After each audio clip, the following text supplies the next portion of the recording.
Our episodes deal with serious and often distressing incidents. If you feel at any time you need support, please contact your local crisis centre. For suggested phone numbers for confidential support, please see the show notes for this episode on your app or on our website.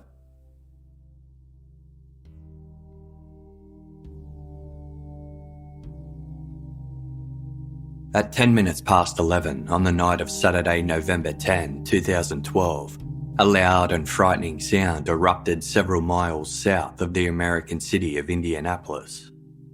The powerful force registered on a regional earthquake sensor, and within minutes, 911 was jammed with over 500 calls from frantic locals reporting that their homes were left rattling from the impact.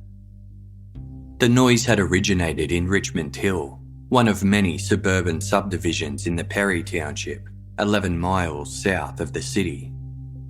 The relatively new middle-class neighbourhood was made up of 125 immaculate houses similar in design, single or double-storey family homes with brick frontage, grey roofing, vaulted ceilings, and manicured lawns that sat side by side along a small network of streets, bordered on one side by the Smock Golf Course.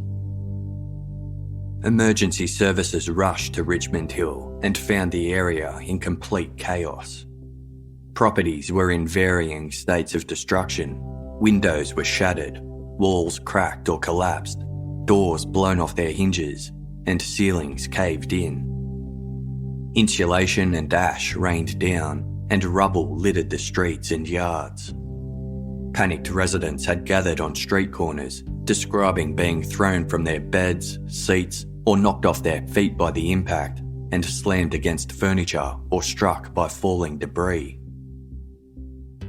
Richmond Hill's proximity to a municipal airport led to speculation that a plane had crashed. Others were convinced a bomb had gone off or a clandestine methamphetamine lab had exploded. The level of destruction worsened towards the centre of the subdivision, where the apex of the unknown catastrophe was pinpointed to Fieldfair Way.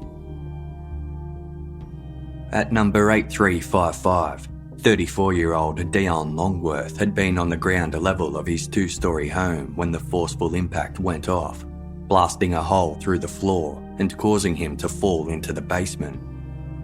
He suffered a laceration to his head, but was otherwise relatively unscathed. Yet, a fire was advancing, and debris prevented his escape. Dion called out from a cavity to the street outside, catching the attention of his fleeing neighbours. They tried to rescue him by chipping away at the plasterboard, but the materials had compressed and wouldn't budge. Dion asked about the welfare of his wife, Jennifer, who had been upstairs. His neighbour didn't know how to break the news that their house no longer had an upstairs. The fire swept through at an alarming speed. A police officer who had arrived to the scene frantically radioed to dispatch. "We've got a person trapped in the basement of a house. They're burning. He's trapped in the back. He's screaming. We need to get a hose to the rear as soon as possible. Oh God, I can't get any closer." Firefighters attacked the side of the Longworth's house with an axe, but the heat made it difficult to stay close. Dion remained pressed against the cavity, still pleading to know if his wife was okay. When the firefighters stepped back to spray water towards the space, the entire house suddenly collapsed.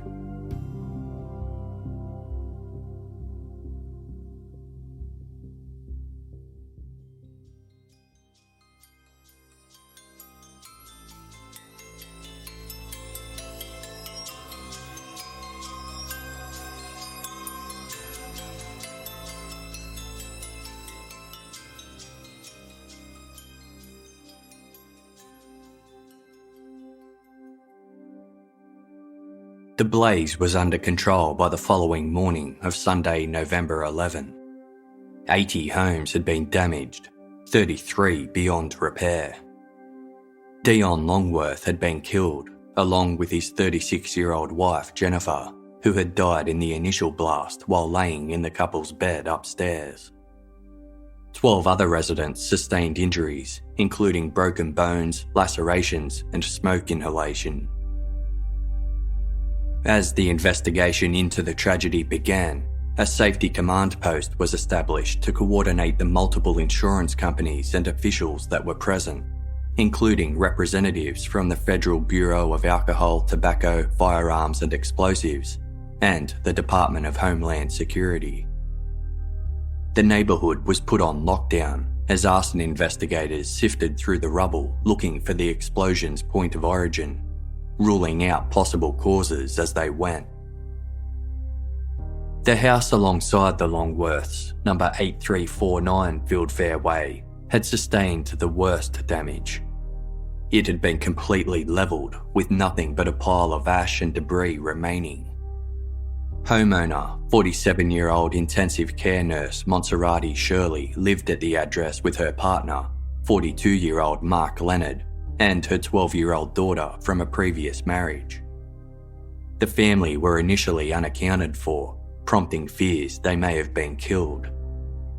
As it turned out, Monserrate and Mark had been 90 miles away at the Hollywood Casino in Lawrenceburg for a weekend getaway, and Monserrate's daughter was staying with a family friend. The property's gas meter was found amongst the destruction and displayed a reading twice the amount recorded by the household's gas provider 3 weeks prior, a volume equivalent to 3 tons of TNT.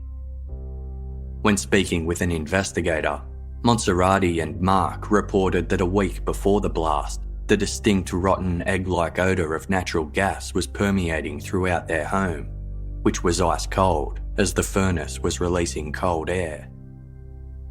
They contacted the gas company to see if someone could fix it, but decided not to proceed with the appointment as an additional rate applied to weekend call-outs. Mark thought the problem lay with the digital thermostat, so he purchased and installed an older manual model, but it didn't fix the problem. So Monserrate asked him to switch it back the next day. The source of the gas leak was isolated to a fireplace that was originally situated in the family's living room. As per standard building code, the home was fitted with a step-down regulator, a device that reduces the pressure of gas flow to household appliances. But a piece of black pipe had been fitted in its place. The on and off switch for the fireplace was also missing, with tool marks indicating it had been intentionally removed prior to the explosion. An extensive search of neighbouring properties, rooftops, sewers and cars commenced, but neither the fireplace switch nor the gas regulator were found.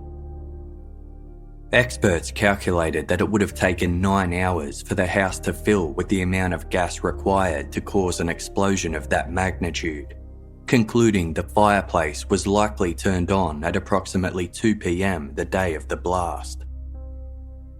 A forensic scientist examining aerial photographs of the remnants of the Shirley home concluded from blast patterns that the detonation originated in the kitchen. Found within the rubble was the household's microwave, a General Electric Spacemaker XL model. Its door had been blown off and recovered elsewhere, meaning the appliance had sustained a build-up of pressure from within before exploding, instead of being crushed from falling debris. As no one was home at the time, there was no explanation as to why the microwave had been in use. Remarkably, investigators found the appliance's instruction manual and learned that it was fitted with a timer enabling it to be programmed to begin cooking up to 24 hours in advance. A metal cylinder showed evidence of damage indicative of having blown out from inside the microwave. Additionally, concrete samples of the property's foundation revealed gasoline was present in 2 locations, including the living room where the gas fireplace was located. With all these factors combined, it was clear that the blast had not been an accident.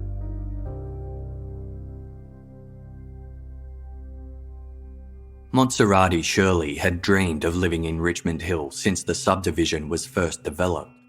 She had moved to the United States from Puerto Rico in her early 20s, seeking better employment and financial stability, setting her goal on raising a family in a large home in a nice neighbourhood. While completing her nursing degree in Michigan, she fell in love with a pharmaceutical manufacturer named John Shirley, and the two were married shortly thereafter. They relocated to Indiana, and in 2001, Monserrati gave birth to their first and only child. Although Richmond Hill was a little out of their price range, the Shirleys managed to get the bank's financial approval to purchase a block of land in the sought-after location. In 2003, they began building their dream home, a 2-storey, 4-bedroom residence spread over 2,784 square feet, with an attached 2-car garage and rear patio for entertaining. Over the years, John and Monserrati's relationship deteriorated, and in 2011, they filed for divorce. As part of the settlement, Monserrati kept the house, with John agreeing to pay monthly child support and to financially contribute towards school fees. Following her divorce, Monserrati met and began dating Leonard, a dancer turned successful construction worker with several developments and investments in the works that afforded him a luxury lifestyle. Theirs was a whirlwind romance, and a few weeks after meeting Monserrati, Mark moved into her Richmond Hill home, where they settled into a comfortable suburban life together. In early 2012, 5 months into their relationship, Mark fell into a coma as a result of a rare autoimmune disease. Monserrati stayed with him as he underwent treatment, and in May, he was finally allowed to return home. She spent the next few months nursing him back to health, and it was only recently that he was back on his feet. The pair had spent the previous 3 weekends away together when, on their most recent trip, their house exploded, obliterating all their possessions, from Mark's Cadillac STS and Harley-Davidson motorcycle to an original Picasso painting, as well as $20,000 cash the family had saved. Just over a week after the Richmond Hill explosion, a funeral service was held for Dion and Jennifer Longworth at St. Barnabas Catholic Church, where they had been married 11 years prior. In lieu of caskets, a photo of the couple on their wedding day sat at the altar, along with vases of sunflowers, which were Dion's favourite. Over 500 mourners attended, as Dion was remembered for his quirky sense of humour, creativity, and generosity. As an audio engineer, he helped develop award-winning electronic products for digital sound and video company Indie Audio Labs. Jennifer was a second-grade teacher at a nearby elementary school and was remembered for her compassion and optimism. Monsignor Tony Voles, who oversaw the service, said that the couple had used their wedding vows to promise to love one another until death, and that now, quote, God has helped them live out their vows. That evening, police announced that the Richmond Hill explosion was officially being treated as a homicide, confident that Dion and Jennifer Longworth had inadvertently lost their lives as a result of a targeted attack on the Shirley household. Through their investigations, a possible suspect had emerged after the discovery of an unlikely survivor of the explosion, a Persian cat named Snowball. The pet belonged to Monserrati Shirley's daughter, and over the past 3 weekends, including the date of the blast, Monserrati had placed the cat in a kennel. This was uncharacteristic of her, as Monserrati wasn't known to board Snowball when away from home. Monserrati and Mark's alibis were checked, with records from the Hollywood casino confirming the couple checked in the night before the explosion. Their reservation was for 1 night, and they returned to the front desk in the morning to extend their stay, but no rooms were available. Instead, The pair remained in the gaming area, with CCTV capturing them playing blackjack before retiring to the bar where they remained for 11 hours, intermittently checking their phones and watches until receiving news of the explosion. Investigators at the crime scene had also noticed something peculiar when examining the remains of the Shirley home. Household furniture doesn't disintegrate during an explosion, but smashes into smaller pieces. Yet, for a house that size, there weren't many pieces of furniture strewn about. They found several remote controls and television wall mounts, but no evidence of the electronics themselves. In March the year before, Monserrati had briefly put the house on the market, and the real estate photos were still available online. These images showed the house had been well furnished. A tip-off and subsequent inquiries led police to Mark Leonard's older brother, Bob, who had stored some boxes of clothing, photographs, personal items, and a set of golf clubs in his son's basement. Bob had told his son that the belongings were salvaged from the Shirley home following the explosion. Yet, when speaking with detectives, Bob explained that his brother had approached him 2 weeks before the explosion with the items, claiming they belonged to Monserrati's ex-husband. Bob also reported smelling gas during a visit to the Shirley home, but was uncertain of the source. The couple's friends, relatives and neighbours were questioned, with one Richmond Hill resident recalling that on the day of the explosion, the blinds at Monserrati's home, which were typically kept open, were pulled down. Another neighbour said that same day he saw Mark Leonard's white work van parked outside the house at approximately 2 p.m. Two unknown men hastily exited the house before driving away in the van. An acquaintance described Mark as a scam artist who allegedly used online dating sites to meet and seduce older women.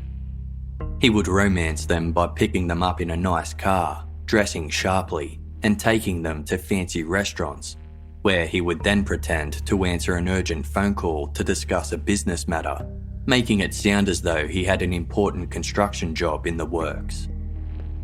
Once the women believed the con, he would ask to borrow money and would then disappear. Another of his schemes was to take a woman to the casino and, after claiming to have left his wallet at home, convince them to place sizable bets on his behalf, then keep any winnings. According to Mark, Monserrati was okay with him dating other women as long as the relationships weren't sexual. A background check on Mark Leonard revealed a criminal history that began when he was 18 years old. In addition to criminal charges for cocaine possession and drug dealing, as well as reports of stalking and intimidation, he was being sued by multiple women accusing him of scamming them out of money. He also had a history of insurance fraud related to a car accident. At the time he met Monserrati, Mark was on house arrest, with his movements monitored by a GPS ankle tracker. A relative informed police that another of Mark's scams was to intentionally set off the airbags in his car, then submit a claim with his insurance agency. Upon receiving the settlement, he would keep the money instead of replacing the airbags. He had also stolen a truck, insured it in his brother's name, and then set it on fire, pocketing the payout. He owed $77,000 in civil lawsuits and racked up over $60,000 in unpaid accounts. 3 weeks before the explosion, Mark confided in a friend that he had lost $10,000 at the casino. Monserrati's bank records revealed that she had financial trouble of her own. Struggling with their $160,000 mortgage, she and her ex-husband had filed for bankruptcy in 2007, with Monserrati taking responsibility for their outstanding debts as part of their divorce agreement. She had since taken out a second mortgage for $65,000, of which she was 3 months late making repayments. She had put the home up for short sale in 2011, which meant that it was listed for less than what she currently owed on the mortgage, and she would have to come up with the outstanding money to close the deal. So she eventually decided not to sell and took it off the market. By November 2012, she was $63,000 in credit card debt and still owed $99,000 in bankruptcy repayments, which she had stopped paying. A court hearing had been scheduled in July to address this matter, but Monserrati failed to show. Shortly after Mark Leonard moved in with her in late 2011, she doubled her home contents insurance to $300,000. As suspicions arose around Monserrati and Mark, the press requested interviews and social media ran rife with rumours about their personal lives. Monserrati told a local news station, "I don't wish this on no one. I just want to go to sleep and to never wake up. I don't eat. I don't sleep. Everyone's been asking questions. I don't have no financial issues. I'm devastated that I lost it all. My neighbour lost a life. That my whole neighbourhood is destroyed. They need to wait till all of the investigation is done, and I don't want nobody to point a finger to no one." The couple hired a lawyer who issued a statement urging the public to leave his clients alone. It read, "The two remain horrified at the tragic events, destruction and loss of lives that occurred. They wish for the causation of this horrific and saddening tragedy to be determined. Assumptions by everyone have had a field day at their expense. They continue to cooperate with authorities and will have no further comments." Investigators were yet to uncover any concrete physical evidence to prove Monserrati Shirley or Mark Leonard had orchestrated the November 10th explosion. GPS trackers were installed on the couple's cars, and their phone calls were covertly monitored, but they failed to uncover anything of significance. A man named Mark Duckworth spoke to police. He was a decade-long friend of Mark Leonard. He recalled a phone conversation wherein Mark mentioned looking at Ferraris online with the intention of buying one. When asked how he could afford it, Mark claimed that tsunami winds had blown out their fireplace, causing their house to blow up, and they had received a $300,000 payout. This conversation occurred 8 days before the explosion. Duckworth's statement indicated that Mark and Monserrati had been plotting a scheme for some time. The initial belief was that they had conspired with Mark's brother Bob to enact an elaborate insurance scam, having him visit the property to release the gas and set the microwave timer, while they were establishing their alibi at the Hollywood casino. Then, on November 30, an employee for gas company Citizens Energy Group notified police that he ran into the Leonard brothers at a bar on the evening before the explosion. As he was already acquainted with the pair, the three struck up a conversation. Mark and Bob asked about natural gas, inquiring how much was needed to fill up a house. The employee compared it to blowing up a balloon, telling them that at a certain point, there was nothing left for it to do but explode. On December 21, 2012, almost 6 weeks after the Richmond Hill explosion, Monserrati Shirley and Mark Leonard were arrested and served with a 49-count indictment, which included charges for first-degree murder and arson, as well as conspiracy to commit arson and insurance fraud. Their suspected accomplice, Bob Leonard, was also arrested for murder and arson, but was spared the conspiracy charges. Given the severity of their crimes, the trio faced the death penalty. Many residents of Richmond Hill were left unsurprised by the arrests, with one remarking, There were too many circumstantial things that fell into line for it not to have been them. While another said that it was clear from the very beginning that the explosion had not been an accident. On December 24, the trio appeared in court where they each entered a plea of not guilty. As the arrests occurred just a few days before Christmas, the Richmond Hill community came together to replace some of the possessions Monserrati's 12-year-old daughter had lost in the blast. During the first few months of Mark Leonard's incarceration, he was placed in a cell with Robert Smitty Smith, a member of an outlaw motorcycle gang and neo-Nazi organisation. As the cellmates got to know one another, Mark discussed the Richmond Hill explosion. He said the plan had been for his brother to start a fire by cracking a gas line while he and Monserrati were away for the weekend, but Bob had broken the line completely, causing the explosion. He believed the strongest piece of evidence the prosecutors had against him was Mark Duckworth's statement that he had been shopping for a Ferrari 1 week before the incident.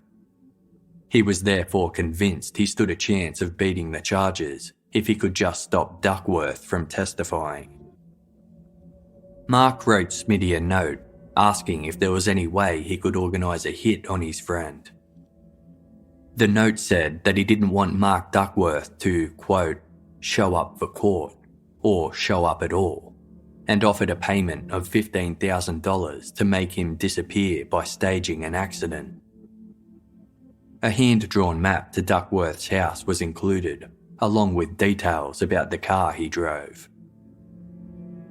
Smitty told Mark that he knew a hitman who would be willing to do the job, and the two made plans, with Mark suggesting walking right up to Duckworth's house and shooting him in the kitchen while he was sitting at his computer. Mark expressed hesitancy about using prison telephones to organise the plot, as his calls were being recorded. As Smitty was not subject to the same rules, he gave his personal PIN number so Mark could make the calls without being recorded. Mark phoned Smitty's contact, a man identified as Jay. When asked how he wanted the hit to go down, Mark said, "Well, I would take a chain and fucking pound it through his fucking groin area and hang him from a tree." He offered Jay a $5,000 bonus if he could force Duckworth to call 911 and retract the information he had previously given to police by saying, "I did not mean to frame Mark and Monserrati for their own house in Richmond Hill." He ended up asking Jay to make it look like Duckworth had taken his own life, wanting the job done quickly without causing any unnecessary suffering, as that would take too much time. Jay told him that he enjoyed torturing his victims, to which Mark laughed and responded, "Well, if you wanna." Unbeknownst to Mark, he was actually conspiring the assassination with an undercover special agent from the Bureau of Alcohol, Tobacco, Firearms and Explosives. Furthermore, his cellmate Smitty was actually a police informant. The phone conversations with Jay were recorded, including Mark stating he wanted another undisclosed target killed once the hit on Duckworth was complete. Mark Leonard was additionally charged with conspiracy to commit murder, to which he pled not guilty. In August 2013, Monserrati Shirley filed documents placing a majority of the blame on the Leonard brothers, saying that Mark had been abusive and manipulative throughout their relationship. 2 months later, it was decided that the 3 defendants would all be tried separately outside Marion County to ensure an impartial jury.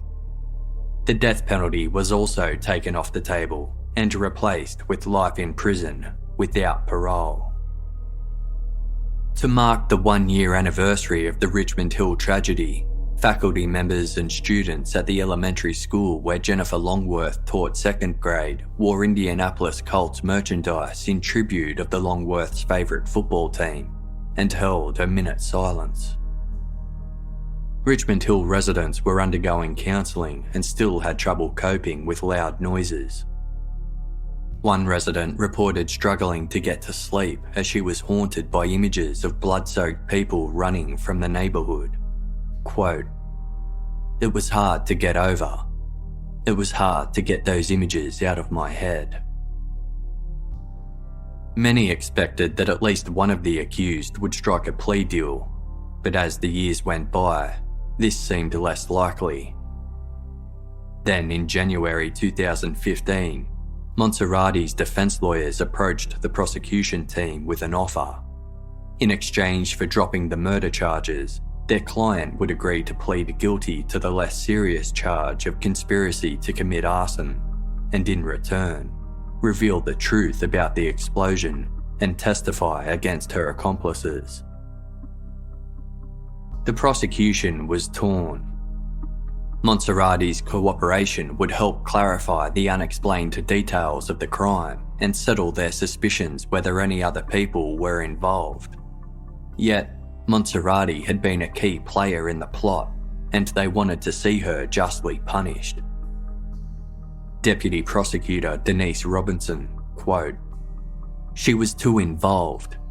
She was the one who got her daughter and her cat out of the situation and left her neighbours in the situation. While we knew that Monserrati Shirley on her own would never have caused this crime, it could not have happened without her." Eventually, the prosecution agreed to the deal, much to the disapproval of Richmond Hill's community, who wanted to see their former neighbour given the maximum sentence of life without parole. On January 20, Monserrati started talking.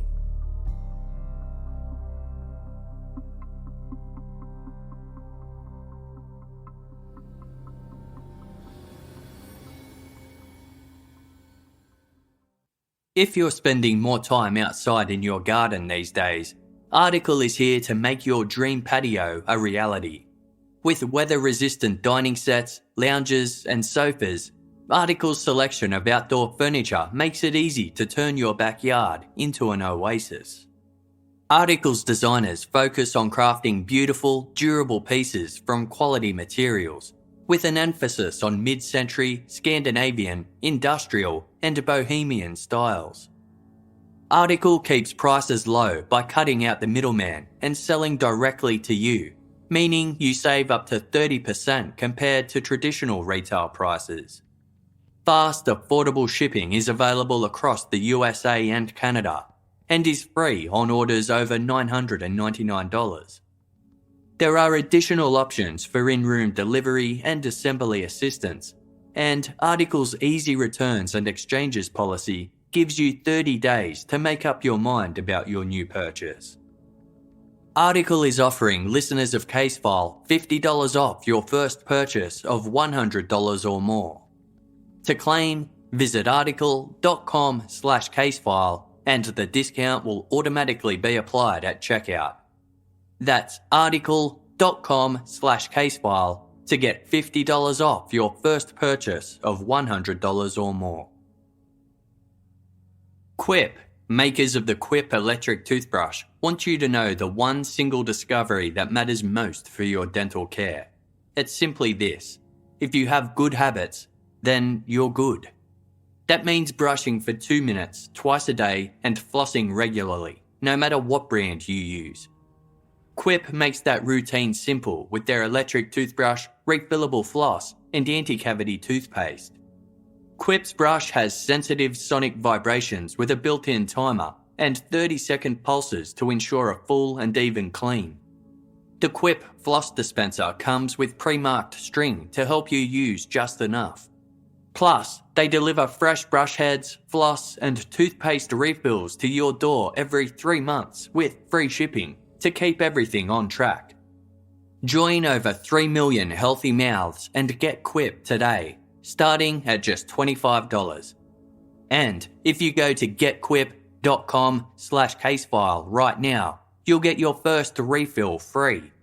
That's your first refill free at getquip.com/casefile, spelled GETQUIP.com/casefile. quip.com/casefile.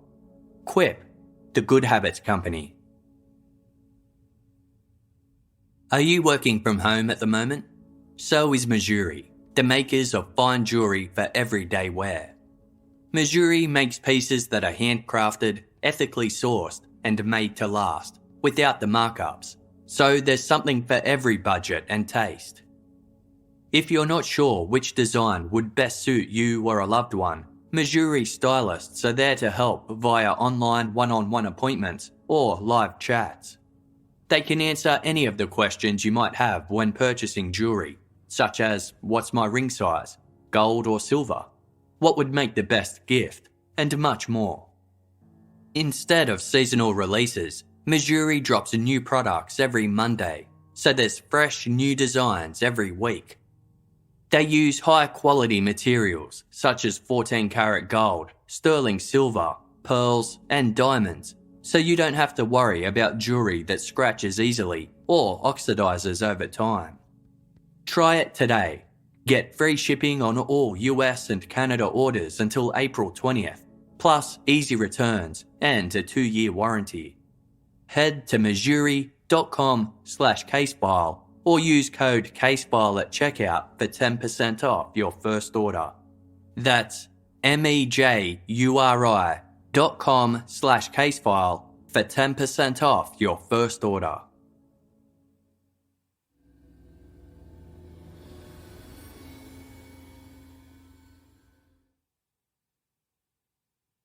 Within weeks of moving into Richmond Hill, Leonard suggested Monserrati double her home contents insurance, stating he wanted to buy expensive items and to begin renovations. He also convinced her to sell her car so that he could replace it with a luxury BMW, but ended up getting her a dated Ford Taurus instead, which cost him only $700. At this point, Mark's true character began to unravel. He wasn't the high roller he made himself out to be. After the explosion, he told loss adjudicators he owned a premium condition Cadillac and Harley-Davidson motorcycle. In reality, he had a beat-up Cadillac he had purchased by selling stolen supplies and equipment from his construction sites, and his motorcycle was undrivable. In early 2012, Mark's gambling habits led him to consider committing insurance fraud by setting a small fire in the garage. His friend, Gary Thompson, had done the same and gotten away with it. He had also helped another man named Glenn Holtz carry out a similar act. In July 2012, Mark urged Glenn to convince Monserrati how easy it was. Glenn warned the pair to be careful, as he knew someone who had been sentenced to 75 years imprisonment for arson. As Monserrati had no criminal history or prior insurance claims, Mark was confident they would get away with it, but promised to take the blame if they were caught. Monserrati Shirley, quote, "I thought it was crazy, but I went along with him." Mark revisited the scam towards the end of October 2012. Gary Thompson had agreed to help, but they just needed Monserrati's approval. Although she wasn't entirely sure what the plan entailed, she gave the green light. On the weekend of October 27, she boarded Snowball at a kennel, sent her daughter to stay with a friend, loaded her valuable and sentimental items into Mark's van, and the pair checked in to Hollywood Casino. Mark had offered Gary $5,000 to dump 6 large cans of gasoline inside Monserrati's house, but he panicked and couldn't go through with it. He was supposed to call Mark and Monserrati when the job was done, but they never heard from him. The next morning, they drove to Gary's house, and he lied to the pair about having to call the whole thing off after being pulled over by the police on his way to Richmond Hill. Convinced Gary was flaking, Mark enlisted the help of his brother, Bob, offering him $10,000 to start the fire. The second attempt was scheduled for the weekend of November 3. In the lead-up, Mark and Gary blocked off the chimney and filled the fireplace with cardboard. They replaced the digital thermostat with a cheaper manual model and had discussions about programming the microwave in advance with a piece of metal inside. Mark turned on the fireplace's gas valve, and his brother Bob was expected to visit the home later to tinker with the thermostat to cause it to spark and start a fire. But the plan failed for a second time. The Leonard brothers went to the library and researched the cause of house fires. Afterwards, they went for a drink at the bar where they ran into an acquaintance who worked for Citizens Energy Group and asked him about natural gas. Glenn Holtz tried to deter Mark, expressing the possibility he was going to blow up the whole neighbourhood. Monserrati also begged him to call the whole thing off, offering him the $10,000 in her retirement fund. But Mark was set on the six-figure insurance payout. On November 9, 2012, before the couple left for the Hollywood casino, they gave Bob Leonard $40 for a part needed to carry out the crime. Just after 11 p.m. the next day, Monserrati received word of the explosion and returned to Richmond Hill, where her and Mark discovered the magnitude of damage, injuries, and deaths it had caused. Police questioned 44-year-old Gary Thompson, who admitted involvement in the scheme and corroborated Monserrati's version of events. Although adamant that he was nowhere near Fieldfair Way the day of the explosion, police were convinced he set the timer on the microwave. Consequently, on January 29, 2015, Gary was arrested and faced over 40 charges, including 2 counts of murder, arson, and conspiracy to commit arson. Glenn Holtz was also interviewed by the police. He denied having any recollection of the conversation in July 2012 about setting Monserrati's house on fire. Police checked Glenn's phone records, which showed 10 calls and text messages between himself and Mark Leonard during the first 2 weeks of November 2012. On April 14, 2015, Glenn was arrested for conspiracy to commit arson, becoming the 5th arrest in the Richmond Hill explosion case. On Monday, June 8, 2015, Mark Leonard's trial commenced in the county courthouse in South Bend, Indiana. His defense team admitted that while he had been part of the arson plot, he never foresaw the power of the explosion and had no intention of damaging other properties or hurting anyone.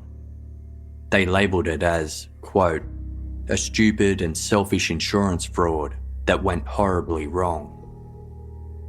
They called Monserrati a master liar who was fully in on the plan from the outset. The prosecution argued that Mark knew that the entire house would be destroyed, as he had advised Monserrati to remove her belongings and relocate her daughter and cat. Furthermore, telling his friend Mark Duckworth that he was expecting an insurance payout of $300,000 indicated he expected the house and its possessions to be a complete write-off. Given that he understood the potential severity of the explosion, the prosecution urged the jury to find him guilty of murder, as he knew his scheme came with the high probability of death. The 5-week trial saw the submission of over 2,000 pieces of evidence and the testimony of hundreds of witnesses, including Monserrati Shirley as part of her plea deal. She said she went along with her boyfriend's plan because, quote, I was scared. I loved him so much. I would do anything to make him happy.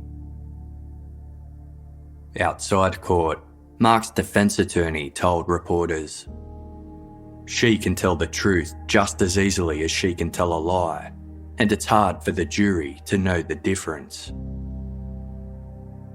During closing remarks, prosecutor Mark Hollingsworth said, every single victim in this case is a victim because of him. Every single co-conspirator in this case would not be charged, but for him. It all comes back to Mark Leonard. On July 14, 2015, after 4 hours of deliberation, Mark Leonard was found guilty of all 53 counts. Outside court, Jennifer Longworth's father, Don, told reporters the conviction was the closest thing his family would ever get to justice, saying, "My wife always talks about what she won't have with her daughter. You know, going shopping and taking care of her kids and all of these things. We won't have any of that. As far as I'm concerned, the Leonard gang sentenced my family to outdoor prison for the rest of our lives. I grieve for my daughter every day, and tomorrow I will go back to the cemetery and knock the grass off the grave like I do every week, and get right back to business." Dion Longworth's father, John, said the jury had made the right choice, adding, "This doesn't change anything. It means he won't hurt anybody else outside of prison. But Dion and Jennifer are still not with me."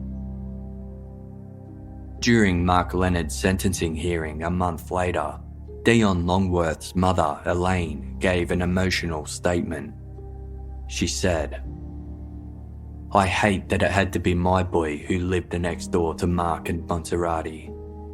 I hate that they were nothing but collateral damage to them. I hate like hell that my brilliant son was brought down by such fools. I absolutely and completely hate that my smart, strong, curious, kind, hilarious, and hard-working son died at such an absurdly young age and in such a horrible way. I hate that the ashes of my son and his wife share the space of a sealed box not much bigger than a gallon of milk. I hate that his tortured last moments come to me in flashbacks.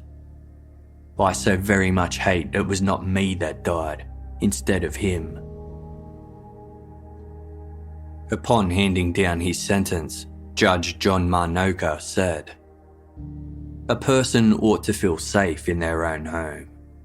I know there will be natural disasters, and I know there will be burglaries and thefts, unfortunately. But I think people shouldn't have to worry that someone might destroy the entire neighbourhood." Mark Leonard received 2 life sentences without parole.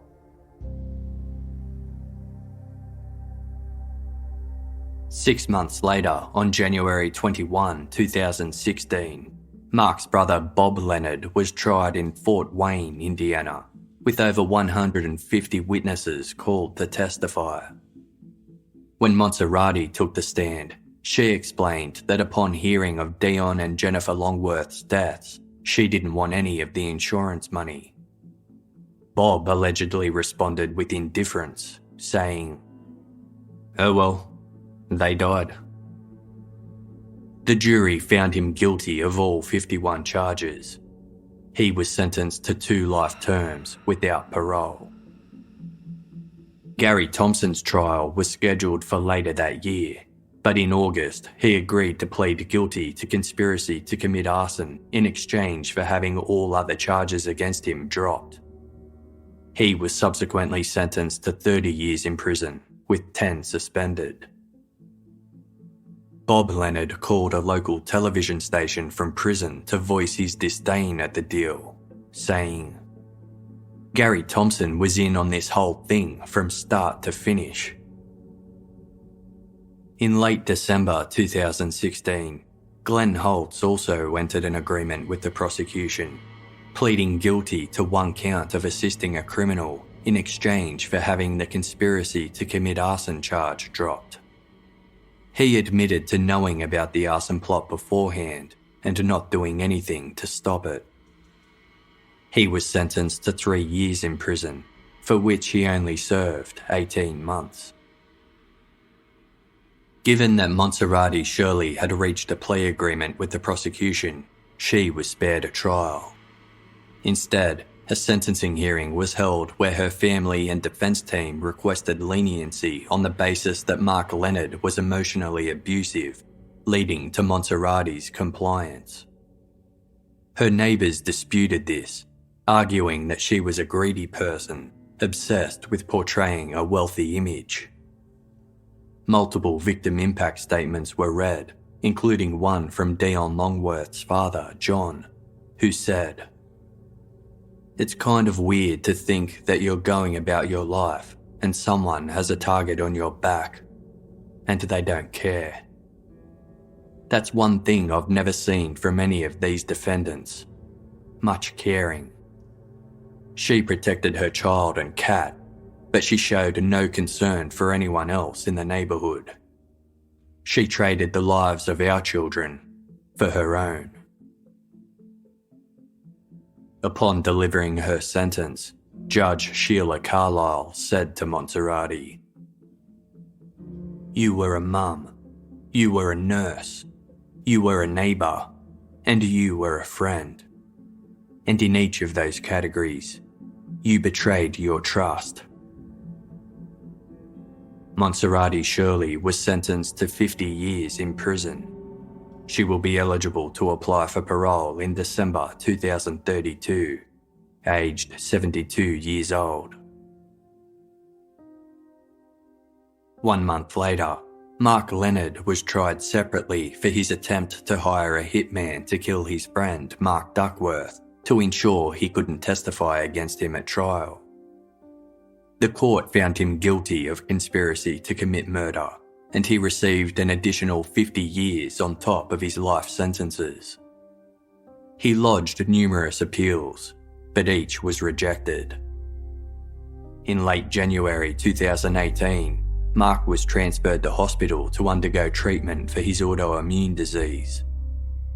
On January 30, the Indiana Department of Corrections released a statement announcing that he had died of natural causes. Upon learning of his brother's death, Bob Leonard said, "I've only been in trouble twice in my life, and both times were his fault. I couldn't care less that he's dead. I don't have a bit of sympathy for that son of a bitch." In the years following the Richmond Hill explosion, residents reported experiencing ongoing trauma. A third of the families moved away from the subdivision, with 6 marriages ending in divorce. To honour their memory, a scholarship titled the Southwest Elementary Jennifer and Dion Longworth Memorial Award was established in 2012, issued to one of her former second grade students each year upon their eventual graduation from high school.